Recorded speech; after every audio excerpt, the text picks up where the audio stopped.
Here with James MacDonald, driver of number 8, Kolby Two Step, in the 2022 Pepsi North America Cup final. James, maybe not the horse that you thought you were coming into this race with, but definitely the horse that you'll be steering on Saturday night. Maybe a bit of a discussion on the change from maybe thinking that you were going to be heading into this with great ascending to coming into it with a horse that you hadn't steered before this season. Yeah, that's always the hope. You have a horse that you're kind of looking forward to driving in the NA Cup. I had one with great ascending here, and he seemed like a nice colt. He went in the meadows and beats some of the top colts down there. So I was kind of high on him and hoping to drive him, but then he had I'm not sure. I think it's a bus pocket or a bad foot or something.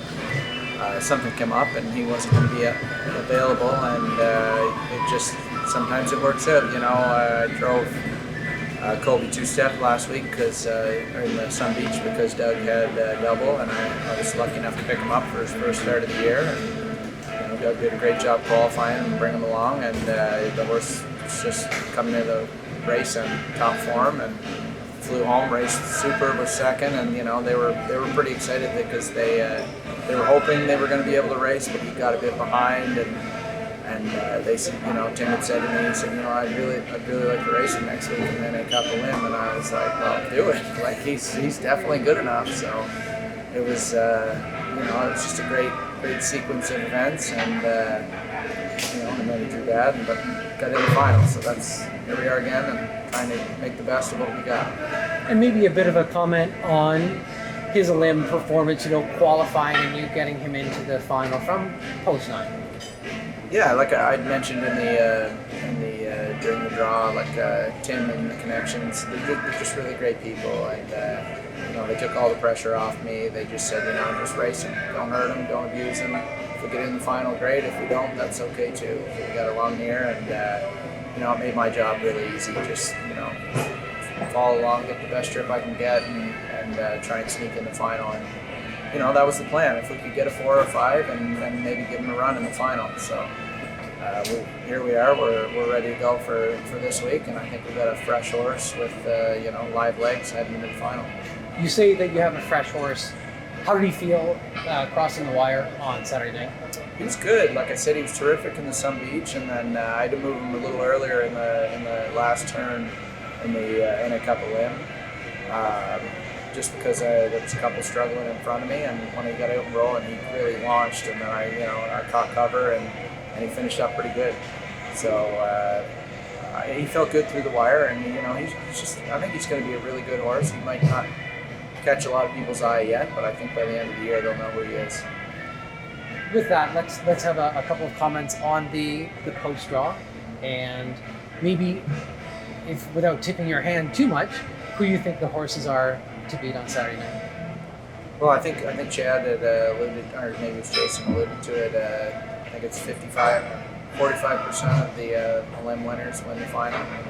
So definitely got to watch out for Beach Class and Pebble Beach. They're great horses. Obviously Nighthawk.